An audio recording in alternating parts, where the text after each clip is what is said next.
welcome everybody. It's time to start. So today we're going to have this webinar, the pandemics and the international response, UN and EU perspectives. And this is part 6 in a Corona webinar series that we've held here at the School of Business, Economics and Law during spring. My name is Ola Olsson. I will be the chair of this webinar. I've also been the coordinator of the series during spring. And today, as the final seminar during spring, we're extremely happy to have two very prominent speakers, Jan Eliasson and Cecilia Malmström, whom I will introduce further very soon. But before that, I would like to just mention a few practical details. We will record this webinar. And for GDPR reasons, I need to inform you that of this, and also that we will spread information about the seminar in social media. It will also be recorded and put on YouTube for anyone who wants to go back and listen to it or see it later. But it will importantly be the case that those who attend the seminar, the webinar, will not be visible in the recording, so you don't need to worry about that.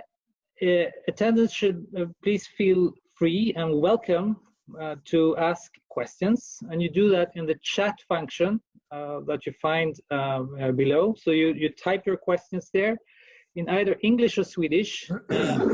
And I will then bring them to the speakers and moderate the questions.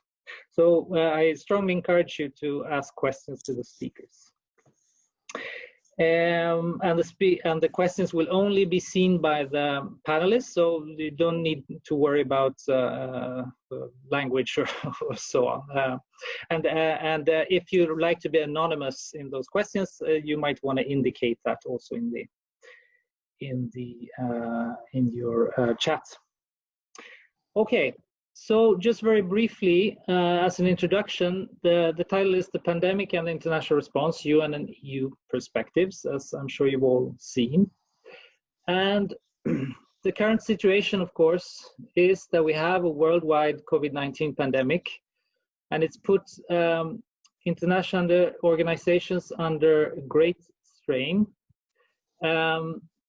Nation states have taken the lead in fighting the pandemic, a very strong lead usually, but it means also that multilateral organizations such as WHO and other organizations such as EU have struggled to have an impact in this process. Coordinated responses that we've seen so far have been somewhat limited. So a few challenges that I think we will talk about today are, for instance, what roles have UN and EU played so far? And this is what our panelists will discuss most prominently. And also, how has COVID-19 crisis affected the UN and the EU? And how can multilateral and regional cooperation resume post-corona?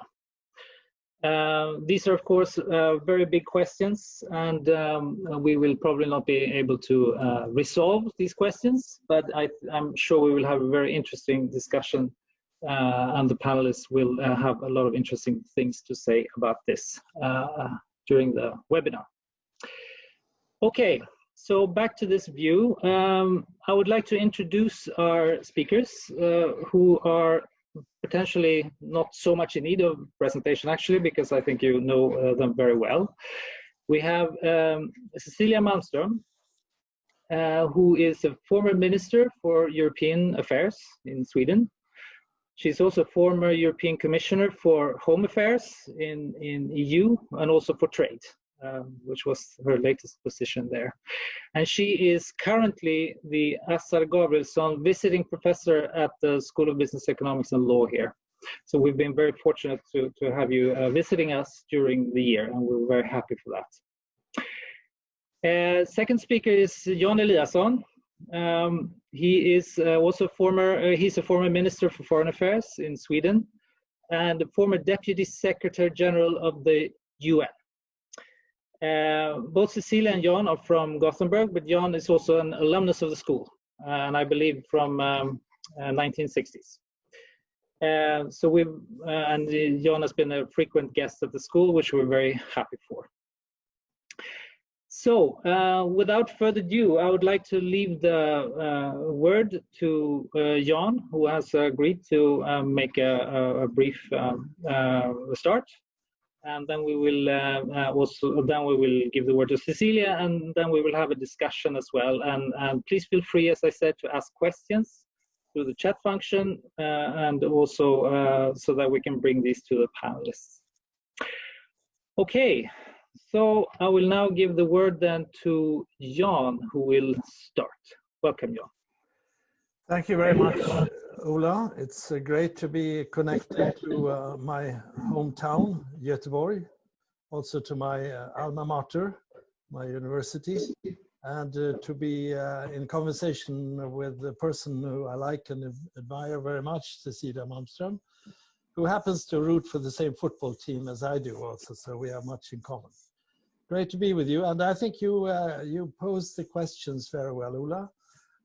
The perspective that I would like to start with is to say that the problems of international cooperation were rising already before COVID-19. I think we need to keep that in mind, that we had huge problems at the UN. I myself struggled with the Syria war and the veto that was used far too generously by the veto powers. We saw also growingly with the elections in the United States an attitude taken from that very important democracy and member of the UN to withdraw from cooperation in the area of climate and migration and even human rights, and the Iran nuclear deal. The list is unfortunately very long, and the latest, of course, being the problems between the United States and WHO, which are also connected to the problems between US and China. So that there was a trend even before the pandemic that was rather damaging to the United Nations. We felt already that we had to struggle more to get the member states to agree that international solutions are in the national interest, which is my basic point. The problem that was added to the medical problems, which we should of course put first and respect very highly, was that this pandemic, in contrast to Ebola and avian flu, which I worked with, by the way, myself, both of them, was that it was global and it was immediate, and it affected or risked affecting the whole population in all member states, which meant that the leaders and the politicians put the emphasis on the situation in their own countries. Naturally, I mean, I don't blame that, but the international dimension was absent in very much to a great degree, and even made worse in the case of the UN, with the President of the United States choosing to identify WHO and China as the problems in this situation, and by that both making the international cooperation more difficult, but also adding to the already serious problems between US and China, which I think could, in the worst of cases, turn into today's Cold War if it turns out very badly. So the COVID-19 is now here with us, and I think growingly we are realizing that we have to take an international perspective and attitude and approach to dealing with it. But I would say that this doesn't come easily. I think we actually face a choice that we are approaching a crossroads to the post-corona world. I think there is a pretty grave risk, even today, even with this realization, which logically you could conclude that you need international cooperation, you still have the great risk that you choose to look inward and that you choose to demonize the outside world, whether it is merchandise. This Cecilia knows much more than I do. Whether it is ideas or whether it is people, migrants or refugees. And unfortunately, it has turned out that this could be a pretty rewarding political strategy. You might even get elected in democratic countries on that polarizing message. And when you go back to business as usual, like we ended before the COVID-19, that road, in my view, would be a very, very bumpy and difficult and dangerous road to choose. The other road is, of course, to realize that we live in a world of interdependence and that it is in the enlightened self-interest to go international. To me, that is, a natural instinct. How could you ever think of having a national solution to issues like climate change or migration or pandemics, for that sake? But we have to fight harder to make that realization penetrate the political life and public opinion in our countries. Because I think it also has to do with the quality of not only international cooperation, but also quality of democratic societies. I think we need to really take a very good look at what lessons to be learned from the COVID-19. Definitely we need to work much harder on preventive strategies, identifying problems early on and act early. We need definitely to also be much more prepared for crisis situations in all respects. We need also to see security not only in military terms, as is the case of the UN Security Council, but also that security is, for instance, climate change and its implications and effects. And security is also growingly pandemics. And this broader acceptance of security is very important for the UN to maintain its credibility. The UN has paid a very high price in global reputation by not listening and picking up the proposal of Secretary General Guterres, who suggested that we should have a global ceasefire in all local conflicts during the pandemic. It was a great idea, and if the Security Council had adopted that with a binding resolution, it could have really been extremely important to calm down practically all conflicts in the world. At least it would have started processes of going in that direction. But nothing happened. The US and China had their own problems. In the end, it was the fact that there was a paragraph in the resolution which noted the important role of WHO, and so the US didn't go along. I mean, that's not serious. That's not serious. We still have a chance to do this, particularly if another pandemic breaks out or a mutation of this one comes around. Then we better be prepared again and see. And we have to see it in that context. So I think that we should keep in mind that we had already an uphill battle for international cooperation before the pandemic. This has been made more difficult, of course, during the crisis, not least because it's not only a health crisis, but as Cecilia surely has seen and knows more about than I, and with an enormous economic effect.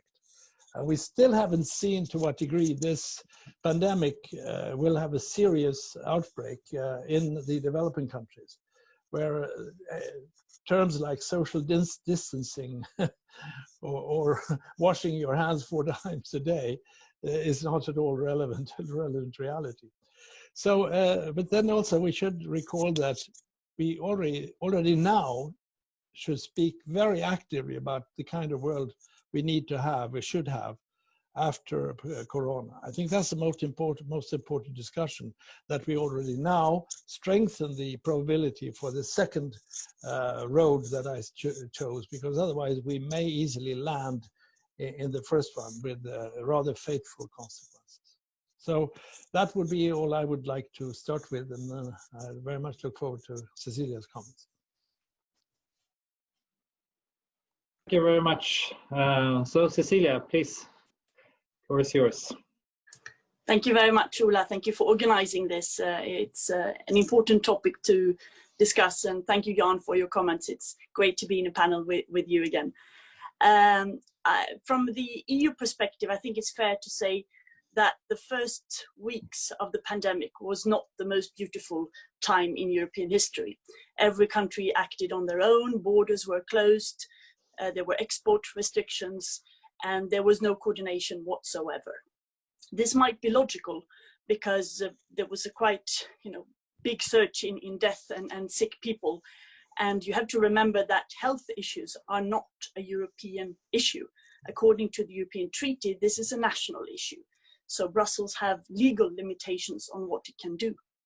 Having said that, I think Brussels, the institutions in Brussels, the institutions try to cope up with this lack of coordination, and eventually there was a lot of measures taken in order to coordinate both the acute measures, trying to send doctors to each other, sharing material, building up stockpiling of critical medical infrastructure and equipment.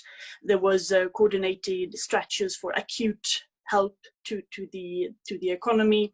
They coordinated the bringing home of almost 500,000 of European citizens who were stranded all around the world. And there were a lot of measures taken on the short-term basis. And since then, you might have seen that there is a total press releases of measures being taken from Brussels on a almost hourly basis, trying to coordinate this. So it has become better.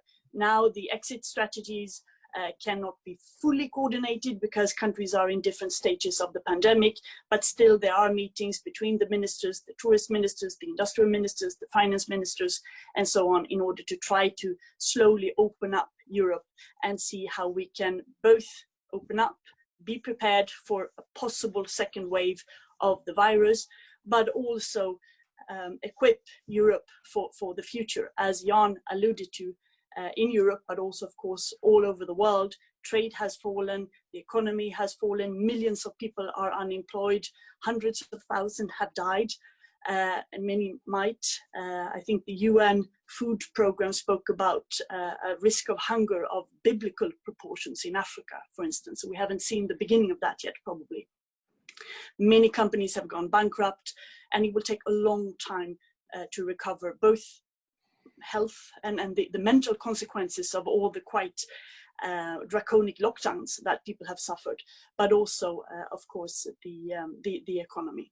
So what the European Union has to focus on now internally is to make sure that the exit strategy works and that we arm ourselves for the future. This upcoming weekend, there will be a quite gruesome budget negotiations, I think, among the member states, trying to see if they can find a solution not only to the long-term budget of the EU, but also to the historical recovery fund that has been proposed by the Commission. That will, of course, be very difficult negotiations. We can speculate about that. I don't think there will be a solution this weekend. It will probably take more time. But it is important to show both solidarity towards those countries who are mostly hit by the pandemic, but also make sure that we invest in the future, a sustainable Europe, a Europe that focuses on innovation, on digitalization, on getting the small and medium-sized companies back again and making the internal market functioning. This is important for the economy. And also, one very important victim of this pandemic has been democracy. We have seen many countries all over the world who have adopted unusual measures to make quick decisions to protect their citizens. In the majority of cases, this is not a problem. It will return to normal afterwards. But some countries and some leaders have also used this pandemic to really increase their own powers. And what we have seen in the European Union, for instance, in Poland and in Hungary, is deeply worrying. And this must be addressed. We have to find a solution to a situation where several well-known established international think tanks and others now have said that Hungary is no longer a fully functioning democracy, and Poland is on its way away from democracy as well. This has to be handled. Picking up where Jan ended, of course, the world is reminding itself right now as well. The conflicts we had before the pandemic are still there. Possibly there will be a new upscaling of the trade war between US and China. We also see very ugly rhetoric between them on the pandemic and on others. There are threats on tariffs vis-a-vis Europe and others as well. WHO and WTO are weakened. They were already before the pandemic. So there has to be a renewal in an attempt to revitalize, modernize, and make those organizations relevant again. And here we need to think new. The European Union has to ally itself with other friends and allies to restore the multilateral system, to make sure that international organizations not only survive, but come stronger out of this. There has been remarkably little cooperation between the UN and the EU during the crisis, except for the vaccine conference that was successful. But apart of this, I think we need to reach out to each other to see how can we jointly work to restore and think new on the international organizations. G20, G7 have also acted very poorly in this pandemic, and I think it's appropriate to rethink a little bit these organizations as well. So we have homework to do both internally in the EU to make sure that we, first of all, of course, handle the medical aspect of the crisis and are prepared for a second possible new wave, but also that we economically rebuild and make our internal market resilient and stronger, while making sure that we don't lose the good ideas that were there before the pandemic on the Green Deal, for instance. They're still more relevant than others and cannot be prioritized until a shiny day. We have to include that in the recovery plan. That is what our citizens expect, and this is what we need to do as well.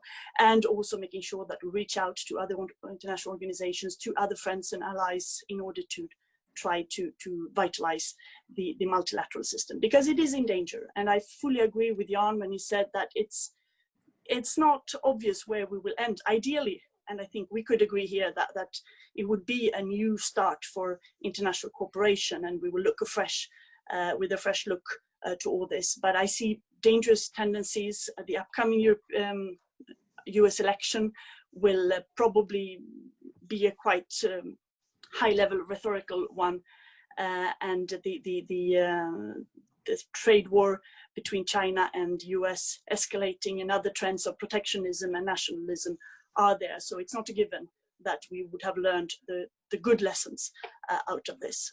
So I think there is possibly a possibility to have a second follow-up seminar in 6 months to see where the world is by then. Thank you. Thanks a lot. Just a quick note, we're currently 137 participants and there are several questions already. So I'd just like to start with a question from the audience. So cooperation within the EU and the Nordics, I think Cecilia already alluded to that there were some problems in the EU. Can we say something about cooperation between the Nordic countries? Has that been, it's not clearly been very good, but what can we say about that during this crisis so far, and where there's rooms for improvement? Well, I think actually there has been cooperation, and without having the details of the government's daily agenda, I know that there has been coordination and very regular contacts between the Nordic countries. The situation in Sweden is, of course, much more severe. There are more infected people here, higher death levels as a whole, and that has led to different strategies when it comes to closing down first and now opening up as well. All the other countries closed their schools, for instance. Sweden didn't, and the opening up now has unfortunately led to a very sad situation where Swedes are not welcome at the first stage to our Nordic neighbors, which is very unfortunate, because of course the situation as a whole in Sweden is still not fully under control. But for instance, in southern parts of Sweden, in Skåne, there are less death than there has been in the Copenhagen area just across the bridge. So there are regional variations, and one would have wished that that could be taken into consideration. So I think the coordination and the dialogue and the comparison of where you are, what you do, has been there regularly, but then it has led to different conclusions. And that's a fact, that's how it is. Let's see how that develops the coming weeks. I would say that the different travel restrictions set up recently, of course, constitute a bump in the road for Nordic cooperation. But I would say that this is structurally and historically so strong that I think most Scandinavians, most Nordics don't realize how deep that cooperation is and what a great asset it is for our countries. Unfortunately, 3 of 5 are members only in the European Union, but I can tell you in the United Nations, the Nordic cooperation was a pillar of our work. I don't know how many times I spoke in the past on behalf of all the 5 Nordic countries. Now I spoke on behalf of the European Union in some cases. But the Nordic cooperation is extremely important, and we should really treasure that and develop it. I think also from the point of view of democratic societies, we build on very strong traditions, and the type of democracy that we have developed and our parents and grandparents have built is really worth working for very, very hard. So I will want to give a great plaidoyer for continued Nordic contacts in all areas, whether it is business or civil society or universities or people to people. Today, it will be decided, by the way, whether Norway will join the Security Council. There will be an election in New York, a virtual one, digital. I hope that Norway makes it. Sweden had 2 pretty good years recently. Thank you very much. So we have another question here, which is mainly, I think, to Cecilia from a listener. You mentioned the EU Recovery Fund and that there will be now a long-term budget negotiations coming up. And here Sweden, of course, has taken a somewhat, we're part of I think it's called Frugal Four, right? Who are a bit reluctant to spend too much on this recovery fund. And so the question here is, do you think the fund is enough for the post-COVID-19 recovery as it is? And can you say, or I know you represented Sweden and so on, but can you say something about Sweden's stance in this question at the moment? Well, there are 2 issues to be discussed tomorrow. First, there is the the long-term budget, not to hang into acronyms here, but the long-term budget of the European Union has been discussed for a long time. And now the Commission made a few amendments to it in order to make it more up-to-date and COVID-19 relevant. And then there is the Recovery Fund, which is exceptional because it consists of grants, the majority part, and loans. And those would be financed by joint loans by the European Union, and then there are different options on a long-term basis and different options on how that could be paid eventually. There are talks about some sort of taxes, some sort of emission system, some sort of carbon tax, etc. That is not clear yet, but it is not the intention that that will be funded by member states sending in money. However, the budget is contributions from member states, and there Sweden has been among the frugal for a long time, even if there has been some gestures given towards Sweden to show compromise and so on. Well, you can always discuss the amounts. Probably many people say it's not enough. Some people say it's far too much. The proportion between the loans and the grants are not good. That is a question of negotiation, and it will not be the final outcome of this, whenever that is, in July or in September, will not be identical to the one that the Commission put on the proposal. So that remains to be seen. However, I think it is, and that's my personal view, it's very unfortunate that Sweden sticks to this frugal four, because this is a unique moment in Europe's history. It's about solidarity, about showing solidarity towards those who are really, really heavily affected by the virus, both on a human level, but some countries where tourism, for instance, is a huge part of their economy, have been very much affected by this. Sweden as well. I mean, we have high death rates, and our tourist economy is also very affected. So we will also be beneficial of that. But it's also a question of if you don't buy the solidarity argument, you can buy the egoistic argument.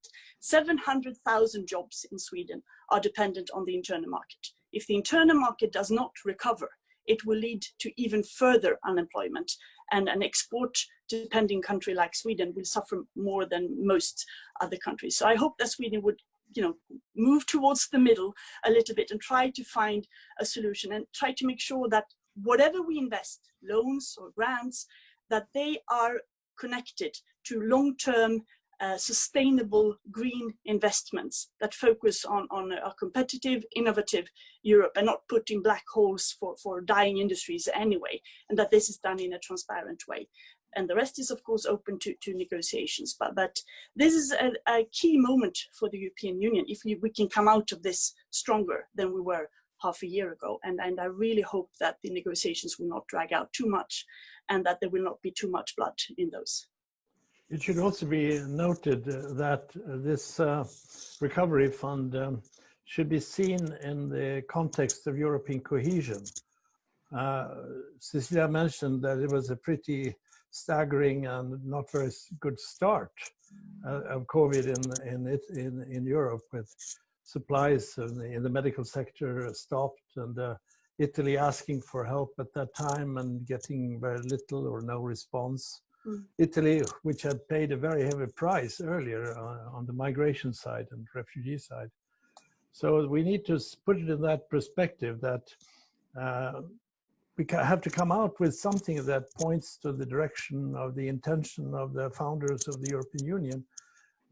When we had borders closed for such a long time, and still have in certain parts now, and travel restrictions for members vis-a-vis other members, we should realize that we need to show that there is a deeper purpose. I know it's a lot of money and a lot of principles involved, but I hope there will be a negotiation where you give and take, and where you come out in the end with something that points in the direction of this being a contribution to a stronger, cohesive Europe. And there are strong political forces in the outer world who would love to see Europe disintegrate as well, and we must keep that in mind. Very good. Thank you for that very clear response. So we have a question from Cornelius, I think mainly to Jan, so I will quote a question here. How do we build trust between people and nation states around the world so that solidarity and collaboration become natural? I suppose this question can be also framed in the sense that periods of major pandemics could also be periods when people become a bit hesitant about interacting with others. So how can we overcome this in the future? I think this is the main question, given this current shock. Can there be, and the question goes on, realistically, can there be a global culture of shared values rather than many mutually exclusive cultures? Can the UN help? Stop. That's how much time do I have? Well, when the horror period of 1930, 1945 was over, this dark period, maybe one of the darkest in history, with Stalinism and fascism and Nazism and Holocaust and 50 million people killed. People met in San Francisco exactly 75 years ago, next Thursday, the 26th of June, and made the point that we must build security on peace and cooperation.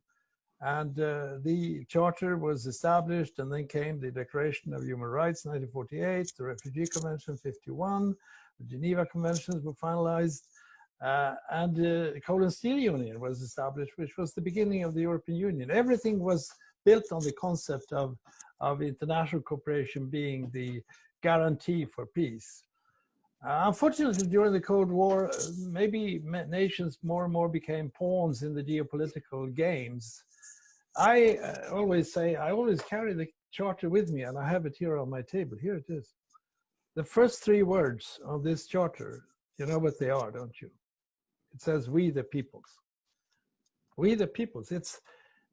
United Nations successes and of course European Union successes will in the end be judged from how it affects people, their life, whether they live in peace, whether they live in under decent living conditions, and whether human rights and democracy is guiding their lives and their governments.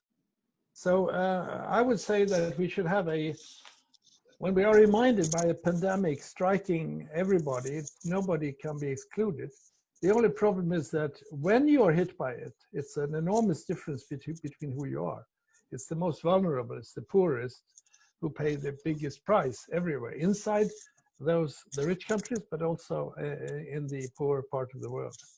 So I would hope that there will be a renaissance for international solidarity coming out of this. But again, that belongs in that category of the second road that I suggest. And it's not an easy thing. It's not self-evident that we will land there. But I think doing the right thing and making sure that you spend your life making life a little bit better for others is the best way also to feel good yourself. So I can only answer that general terms with a great hope. And the hope for me is women. I think that's a great structural factor in the road ahead. Women's roles will be decisive in the next few decades. And finally, you will have full empowerment of women, finally. And then you young people, we need to activate young people. We shouldn't only work for young people, we need to work with young people. And then we have to see the enormous power in knowledge, in technology, in science, in progress made so that we will avoid the problems that otherwise will fall automatically upon us in the climate crisis. And if I may speak about lastly one point in which I was involved very strongly, it's the Sustainable Development Goals. The 17 goals set up, which is actually an action plan for achievement of the Paris Agreement.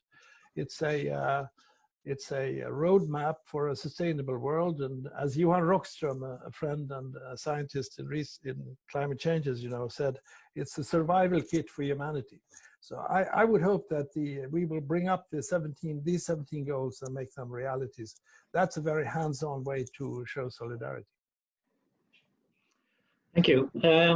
Another question from the audience here is regards health, and of course, EU is not really does not really have a strongly integrated in terms of health policy.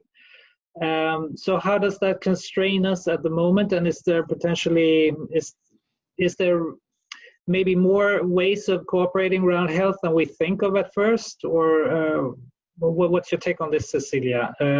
Because it's not one of the core areas, right, of EU integration and cooperation.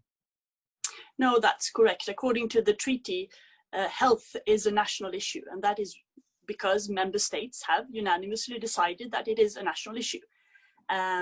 Having said that, of course, there are certain forms of cooperation that you can do, and I think the Commission has stretched the maximum to this in order to try to build up joint stockpiling, to coordinate vaccines, to coordinate the sharing of equipment, and building up strategies for the future as well. But this is something that is quite likely to come up, which has to do with Europe's recovery as well, because before the pandemic, there was the intention to launch a big conference on the future of Europe, involving civil society, schools, organizations, national and local parliaments, to have broad dialogue on the future of Europe, both certain issues, how do we deal with the economy, artificial intelligence,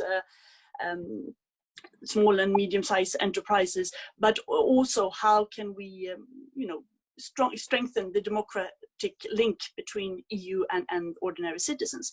And now that conference would probably be launched in September, October, but there is an increased pressure that maybe we should also revise a little bit the treaties. Some have been pushing for this for a long time to see if we can change the decision-making when we talk about foreign policy, which is now unanimous, and that's why EU is quite weak on foreign policy, to be blunt, but also to include national health in the competence. And this is something that might come up. It would then require a treaty change, which requires referendums in some countries, and that is always something that delays the process and creates divergent views, but that could come up. But I think the Commission has shown that there is a value, and Jan alluded to this as well, like climate change, pandemics cannot be dealt with every country on its own. We have to have a coordinated strategy, because this will not be the last one. It might be a second wave, or could be a mutation of this one. It could be something totally different in a year or two. So we need to be prepared in a much better way than we were this time. Thank you. So you again, Cecilia, a little bit. You touched upon the democracy issues in the EU and the fact that Hungary and Poland have taken somewhat dangerous steps, I guess, towards autocracy. So what are exactly the EU ways of dealing with this, you think, ahead? I guess through the long-term budget could be one way that's sometimes mentioned. So that's one question. The other from the audience here is also Turkey, I guess, is one of the countries that have taken similar steps towards a bit more of autocracy. What do you think? What's Turkey's? You think after COVID-19, does that change anything in relation to Europe or their own democracy? Well, starting with Poland and Hungary, for a long time, since many years now, the Commission has tried to engage with these countries and even taken them to court on a few issues, mainly regarding the politicization of the legal system, the courts, which has been very, very worrying. Some of these cases have already gone through the court, and then Poland mostly have backed a little bit. Some are ongoing. And the Commission has also proposed that the first step towards freezing some of the advantages of membership should be taken towards Poland. This needs, of course, to exclude a country from the European Union needs total unanimity, but also to take steps towards the first warning needs a qualified majority. This has been discussed for a long time. The European Parliament has been pushing as well, with very strongly formulated resolutions, both on Hungary and on Poland. So I think this is something we need to come back to when countries can meet for real again. And then, as you said, the budget. Poland and Hungary are two of the greatest beneficiaries from the common budget. And the European Union just recently adopted a new strategy towards enlargement, putting conditionality in the budget, saying that if a candidate country, backs from basic European values, that could have budget effects. I think that should be applied also to current members of the European Union, all of them, of course, in a non-discriminatory way. There has been proposals in the Commission to do this. Some countries support it. I think Sweden does as well. So we need to move forward with that, because countries who are considered maybe not being democracies anymore and severely violating the fundamentals of the values of the European Union, you have to take action. Otherwise, the European Union will not be a credible actor, and it will also betray its own raison d'être, its own reason for existence. And then, of course, engaging a lot with the opposition, with the civil society, with academia and others in those two countries where there is a lot of resistance. On Turkey, unfortunately, Turkey has taken severe steps towards autocracy the last years. We've seen the arrest of intellectuals, of university professors, of journalists, of oppositions without trials always. So there are no, even if Turkey is a formal candidate country to the European Union, for a long time there are no negotiations whatsoever. And I think they will remain frozen for quite some time unless there is a change of policy in Turkey. Can I add that there is a global perspective to what Cecilia just said? Geopolitically now, the democratic nations are not in the forefront. We see, unfortunately, both in Europe and the United States, tendencies to slide and to weaken the democratic pillars in our societies. And therefore we need to be extremely sensitive and act when those signs come, and don't let them last too long. I hope that the European Union will find some ways of making that message, sending that message so strongly. When the United States, when the President of the United States also now calls the media enemy of the people, a term used by Stalin and Lenin in the States, then you swallow twice, you know, where are we going? And therefore Europe has to really stand up for democracy.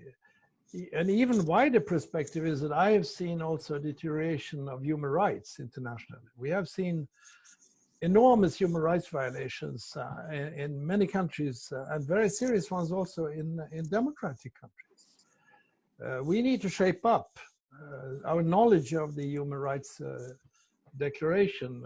International humanitarian law is something which is neglected in a horrifying way. And the democratic principles, we can't just close our eyes to that. We have to be very tough early on. Otherwise, again, these other forces that want to divide us and split us and polarize us will be even more successful. Very good. John, you mentioned that there were basically two roads we could take after COVID-19, either go back to the more problematic road, I guess, that some countries have been on for a while, which is not so promising for international cooperation, or we could actually take the more international road. And you mentioned here thinking prevention and being prepared for this kind of crisis, and potentially viewing pandemics as a security threat, I think you mentioned. And could that somehow involve Security Council? I'm not sure about exactly how that's organized. Do they ever deal with that kind of issues, or is there some potential for future that they could potentially in the future be involved with such issues? The traditional agenda of the Security Council is to deal with international peace and security from the military and possibly political perspective. But during some time now, there's been very serious attempts made to introduce issues which are not related to the military aspect of security. I myself was at the UN when we discussed avian flu back when I was President of the General Assembly, 2005 and 6, where I was involved in the Ebola crisis when I was Deputy Secretary General. And the Security Council took a resolution, a very strong resolution. And the resolutions of the Security Council are binding, in contrast to the General Assembly, where they are only recommendations. And that's why I was rather sad in my introductory statement, talking about the fact that the Secretary General suggested a ceasefire in the world right now because of the COVID. And it has not been produced, no resolution has been produced. For 3 months they've discussed it. The French were pushing very honorably to get a resolution, but they didn't succeed. So I think for the future, and the lessons learned is that we need to see security in the broader perspective. Security is also how we deal with climate change and the effects of climate change. And it is also pandemics and how that evolves. And this leads me to another conclusion, namely that in today's world and tomorrow's world, it's going to be harder and harder to draw a distinction between domestic and international. A health crisis is a crisis at home, but it's also with a pandemic, as you see, an international problem. And we need to take away that borderline. That's why I think it's about time that the European Union also brings in the health aspect for their agenda. Otherwise, they would not be as relevant as they need to be. So we need to take a broader look at security. Also, my absolute last point on this one is that UN is not only for governments and parliament, governments and international organizations. UN has to be working horizontally, and I think European Union has to do the same. Namely, involve the actors who make a difference on the real problems on the ground. You need to work with the private sector, with the civil society, with the academic world. Ulla, you have a role, and nobody can do everything, but everybody can do something. You need to have this mobilization so that this charter really says the right thing with those 3 words. because we cannot affect if we only work in silos. I think that's my biggest conclusion, having worked with reform in Sweden and foreign ministry and UN. Forget it.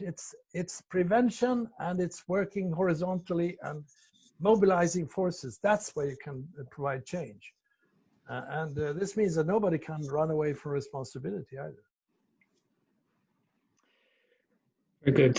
So we have a question here from the audience, which is related to, we mentioned before that health was not one of the key competences or all the competence of Europe, but one competence that Europe has, one of the core features of Europe is its open borders, and it's that it actually handling border issues, that there should be no border, no tariffs and so on. But currently, every country, of course, have their own policy regarding borders. So Viewer here asks, international travel is, of course, an essential part of both tourism and business travels. What would you say are the most important factors that countries are looking at with regards to lifting international travel restrictions? And how is EU working to ease the travel restrictions between countries? Do you have an insight on that, Cecilia? Well, it's of course very unfortunate that countries have closed their borders between them on the one hand, but also closing external borders. That was, however, an effect of, I mean, this is extraordinary, an effect of the coronavirus, and try to limit the spread of the virus. The internal borders are now gradually opening up. Unfortunately, not the same time in every country, but gradually they're trying to coordinate. At least countries inform each other, and they make public when and how and what the reasons are. Some countries will still be subject to quarantines and so on. But the current commissioner responsible for borders, Mrs. Ylva Johansson, is really trying to coordinate this and to take a strong grip and to urge all the Schengen borders to be open to everybody as soon as possible. And they're looking to have a joint date for opening up the external borders as well. I think that will be the 1st of July, if I'm not, it could be 2 weeks later. But that's the plan, that Europe will open internally and externally, and hopefully as coordinated as possible, because this is about international traveling, which is key for tourism, but is key for business and is key for interconnectivity and so on. But it will also put a totally other issue on the table as well, which has been neglected immensely all over the world during this pandemic, which is the migration issue as well, because borders have also been closed to asylum seekers. And that is something that has been long on the homework to-do list of the European Union, to find a common strategy for this, but it accentuates the need to address this also when borders are opening up again. Because as Jan said, and I fully agree with you, and I really wanted to thank the Secretary General of the United Nations for trying so hard to put a moratorium on international conflicts, but unfortunately he failed, and the refugees are there, and they will, as soon as they can start moving towards other borders, some of them will. Can I add one thing on migration? I think we need to really see the benefits of migration. We have 270 million migrants in the world. I think World Bank or IMF yesterday announced that the figure of remittances last year was around $560 billion, which is almost 3 times as much as all the official development assistance in the world. That figure has gone down drastically, at least 20%, maybe even more. And the effect of that is an immediate effect on households, on families, on villages to which money was sent. Unfortunately, bank sector took a little bit too much money, I think, from it, but still. So here's just to show you that migration is a very positive factor for our economies. And now you have this enormous reduction, which then will have effect in the families in Sri Lanka or India, wherever they come from. And generally, that brings me to a point which I think has hurt the political climate both in the United States and Europe and since since 2015, and that is that we don't have a more sober analysis of the effect of migration and refugees on our countries in terms of economic effects, demographic effects, the effects of remittances, well, the receiving end, so to speak, in the poor countries, and the whole idea of diversity in our societies, where it's become a political football. I can see that with a great number of refugees coming at one time, there are strains in societies that you have to respect. But after all, we live in a world of interdependence. We live in a world where there is also a positive narrative on these people. And I hope that in that next stage, that doesn't come back in the same shape as it did, in a way that strengthened that first row that I don't prefer, but that we take a more sober and neutral analysis of what that factor means, both politically, socially, and economically. Thank you very much. Okay, so unfortunately, time flies a bit. We've had many questions, so thank you for all the questions. Unfortunately, I've not been able to bring all of them up, but hopefully we can do that in some future webinar, perhaps. I would just like to maybe ask if you have some brief final remarks, any of you, before we conclude today's session. Cecilia, you start. Well, very, very briefly, because there are so many things we touched upon here. But of course, this is really a moment where, speaking from the European Union side, of course, we need to lick our wounds when it comes to the medical side, but also make sure that we do everything possible to come out stronger on the other side, both medically, economically. Of course, so many people are out of jobs right now, and the prospects look very gloomy if you look at all the prognosis from international organizations, finance departments and others, and that democracy is not a victim of this pandemic either. And of course, the already weak international corporations, the multilateral system that is in urgent need of reform and strengthening, and that when you have to address all these issues at the same time. And I just hope that the European Union and the world will have the strength to do this. But as this seminar has shown, I'm not really sure that will be the case, but we have to all struggle so that we learn from our lessons, and that we take this as a chance to do things a little bit differently and much better for the future as well. Well, I'm very happy to hear Cecilia, a great voice from Europe. And I noticed that in the beginning you said that not very much of cooperation came about between UN and European Union, and I find that to be very thought-provoking. I think there is an enormous potential in a closer cooperation between European Union and United Nations, not only on all these substantive issues that we have talked about, but also on the basis of the principles and values for which we stand. We have similar values, similar principles. And I think UN and European Union could be much more of a partner.